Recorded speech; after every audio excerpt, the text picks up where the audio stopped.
Hi guys, Knife Detector here, and I'm going to go over this poor unfortunate soul of a knife right here, guys. We're going to take a look at this. We're going to investigate what happened. This is going to be a quickie, so I'm not going to spend too much time on this. I'm just giving you something to watch on a Saturday around noontime in case you get bored. So I was walking with my wife and daughter next to a 2-lane street, which is actually in front of a high school in the town where I live, South Texas. And so something caught my eye buried in the asphalt. And based on what you see in the pictures, you know what I mean. The pictures I showed at the beginning. So I found one piece, and I didn't pick it up because I thought, man, you know, that's unfortunate. And at first I thought it was a knife, and it wasn't. It was just a piece.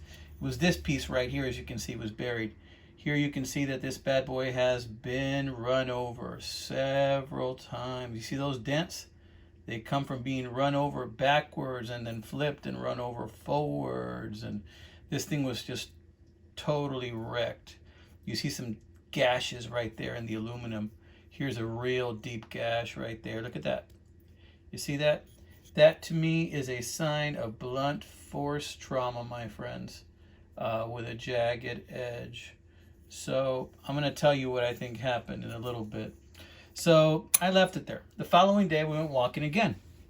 And then I thought, well, let me pick that up because maybe I can use it to, you know, maybe I can hammer it in here to decorate my, kind of like my knife station, and just put a couple nails there and decorate it in there. Or maybe I can put it in my porch and hammer it in there with some tiny nails, or maybe my toolbox. So I haven't decided yet once I straighten it out a bit. Then I thought, well, guess what? There must be more pieces out there, right? So then I kept looking, and I found this one about 10 feet away. And it's in really good shape. It's the nail file.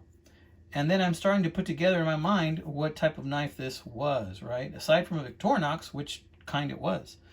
So then I look a little further, and then I find the main blade. And the main blade, as you can see, has some tar stuck to it right there, see? Now, at first I thought maybe that was because the previous owner was using it to clean something, but then I thought, nah, it probably was just really stuck in the asphalt for a long time, and it picked up some tar with the heat of the sun and with the tires that kept running over it and pressing it into the asphalt. But that blade is otherwise in pretty decent shape. I mean, you can tell it had some use, but not a lot. It's pretty straight too, so this isn't too bad. This blade might even be reusable if I ever wanted to use it to put a knife back together. And it's got a little bit of scratches on it, but no big deal. Then about another 20 feet away, I found this guy right here. Now this, I don't think is usable. Check that out. What could put a dent like that? Well, probably a giant truck, right? Where there you can see that whatever it was on, whatever rock it was on, pressed into it, and it bent it right there. Look at that. Yeah, that's probably not going to be fixable. Not to where it's still going to be as strong as it used to be. Look at that. So, and then I almost missed it, but then I found this, and this told me the rest of the tale. This is the spring, guys. What could do this to a Victorinox spring? And notice how this also has tar all over it. Look at that. What could do this to Victorinox spring? Well, I happen to know a lot of the guys that work there, and I know a lot of them drive John Deere tractors. They work for that district in the school, and they ride these really high-powered John Deere tractors that are really big. They're not like your tiny little snapper mower. These are big, powerful John Deere tractors. And, you know, I'm guessing that some poor teacher was getting off his car and dropped this in the grass in the teacher parking lot. Didn't know it, but here come all the long guys, and one of them ran over it, and then the blades from that high-powered tractor just slammed into this poor, unsuspecting Victorinox and just did all the damage that you see here and hacked it up real nice. Look at that, guys. Look at that bend. Jeez. The amount of force it must have hit this thing with is just phenomenal. And the poor aluminum just didn't stand a chance. These are all the pieces I found. But based on what I found, I think I have enough, almost enough, minus the can opener, for a Victorinox Alox Cadet. And I think this used to be a Victorinox Alox Cadet.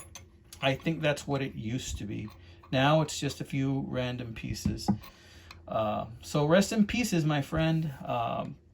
I hope that you find peace wherever you are. And this is just a word to the wise, my friends. Take care of your knives. Guard your knives because they can be lost very easily. Very easily. This was probably a gift that was received by a teacher, because this was right across from the teacher parking lot. Maybe this teacher got this gift for Christmas, or maybe he got it as a gift from his wife or his son or his daughter. Or maybe they just bought it for themselves because they're starting a new knife hobby, only to be lost and dropped and totally just destroyed by a lawn tractor. So in any case, guys, I just want to share this with you, and a word to the wise, let's keep track of our knives, my friends. All right, this is another quickie episode by the Knife Detector. Y'all take care, my friends. Enjoy the weekend, guys. It goes quick.